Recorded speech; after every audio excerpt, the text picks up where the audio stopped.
देखिए, कल की घटना और इस तरह की घटना दुर्भाग्यपूर्ण है, होना ही नहीं चाहिए, किसी भी परिस्थिति में नहीं घटना होना चाहिए। जिस तरह से किसानों की हत्या हुई है पुलिस के द्वारा, इसकी जितनी निंदा की जानी चाहिए उसका कोई अंत नहीं, और ये समाधान भी नहीं है निंदा करना।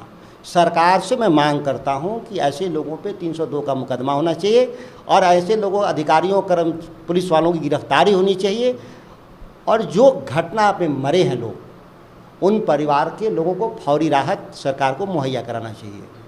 जिम्मेदारी किसकी तय होनी चाहिए? जो होनी चाहिए, जो घटनास्थल पे मौजूद अधिकारी और मजिस्ट्रेट थे उनकी जिम्मेदारी तय होनी चाहिए और उन लोगों को जेल भेज देना चाहिए।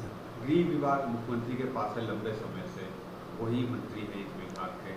कई सारी घटना हुई, हाल में बीजेपी कार्यकर्ताओं पर भी लाठियां चली थी। प्रदर्शनों में बल प्रयोग होता है, इसके लिए मुख्यमंत्री और मंत्री को इस्तीफा नहीं देना होगा। धरना प्रदर्शन में बल प्रयोग होते हैं, लेकिन बल प्रयोग का एक सीमा है। जब वो निहत्थे थे तो उसमें अधिक से अधिक लाठीचार्ज होना चाहिए, आंसू गैस के गोले छोड़ देने चाहिए, वाटर कैनन, पानी का बौछार कर देना चाहिए, इससे ज़्यादा तो होना नहीं चाहिए। ये तो स्टैंडर्ड ऑपरेटिंग प्रोसीजर है, ये तो मन बढ़ा हुआ अधिकारियों का बिहार का। ऐसे लोगों को जेल भेज देना चाहिए जिन लोगों ने गोली चलाया है, 302 के तहत जेल भेजना चाहिए। मंत्री कह रहे हैं कि अगर जब इस तरह की घटना होती है तो हम लोग लाठीचार्ज करते हैं, फायरिंग भी करते हैं। इस तरीके का बयान विभाग के जो मंत्री है उनकी तरफ से आ रहा है। ये गैर लोकतांत्रिक बयान है। कोई भी प्रदर्शन में गोली नहीं चलाया जाता। जब हथियारबंद लोग होते हैं, नक्सली होते हैं, आतंकवादी, वैसे लोगों पे पुलिस को छूट होती है गोली चलाने का। उसमें भी एक SOP तय है सुप्रीम कोर्ट के द्वारा। आप उस समय भी जब अपराधी सामने हथियारबंद हो तब पर भी आपको छाती और सिर पे गोली मारने का आदेश नहीं होता है। आप अधिकतम पैर पे गोली मार सकते हैं, लेकिन यहाँ तो हथियारबंद लोग थे ही नहीं। ये तो किसान थे जो एक साधारण मांग को लेकर आए थे कि हमको बिजली मिलना चाहिए। किसके लिए बिजली मांग रहे थे? खेती करने के लिए। खेती राष्ट्र सुरक्षा के लिए ज़रूरी है। फूड सिक्योरिटी के बिना राष्ट्र सिक्योरिटी हो ही नहीं सकता, नेशनल सिक्योरिटी। बिहार के लॉ एंड ऑर्डर की जिम्मेदारी आपको क्या लगता है किसको तय होनी चाहिए? देखिए, कमोबेश बिहार की लॉ एंड ऑर्डर ठीक है।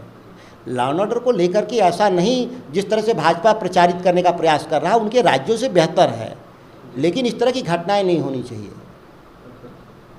मोदी ने कहा है कि इस बार फिर से गारंटी है कि 2024 में मोदी और भाजपा की सरकार आएगी, ये मोदी की गारंटी है, और हम लोग टॉप 3 इकोनॉमी में शामिल हो जाएंगे। जिस तरीके से विरोध चल रहा है प्रधानमंत्री का मणिपुर को लेकर, उसके बाद ये बयान उनका सामने। नरेंद्र मोदी जी बता दें कि दुनिया में हम टॉप 3 गरीब लोगों में से हैं। हंगर इंडेक्स, भूख से पीड़ित लोगों में हम दुनिया में 113वें नंबर पर हैं। किधर उनका विकास है? किधर उनके पैसे हैं? वो पैसे किसके पास गए? तो ये अडानी अंबानी के लिए सरकार उनकी अच्छी हो सकती है। वो तो तीसरे नंबर की अर्थव्यवस्था नहीं, 1 नंबर की भी अर्थव्यवस्था बनेगा तो इस देश के लोगों को क्या फ़ायदा है सिवा अडानी अंबानी को?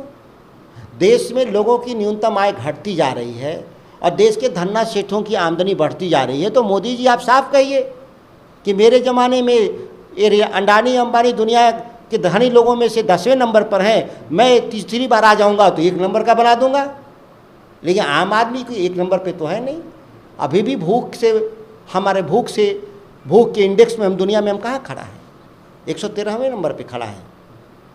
संसद में मणिपुर की घटना को लेकर इंडिया अलायंस के तमाम जो मेंबर हैं वो काले कपड़े में पहनकर पहुंचे हैं, विरोध प्रदर्शन कर रहे हैं मणिपुर की घटना को लेकर। इस तरीके से सरकार चुप है, कह रही है कि चर्चा करेंगे, लेकिन चर्चा हो नहीं रही है संसद में। ये भारतीय जनता पार्टी की जो सरकार मणिपुर में है, जो सबसे निकम्मी सरकार है, उसको बर्दाश्त है दिल्ली की भारतीय जनता पार्टी की सरकार। वो मौन समर्थन है नरेंद्र मोदी का मणिपुर की सरकार को कि उस तरह की घटनाओं में सैकड़ों लोग मारे गए, हजारों लोग साथ बलात्कार किया गया। वहाँ पर कोई भी वहाँ कानून व्यवस्था नाम की चीज़ नहीं है। 5600 सरकारी हथियार लूट लिए गए आज़ाद भारत में, ये पहली बार देखने को मिला। फिर भी वहाँ मौन साधे हुए देश के प्रधानमंत्री।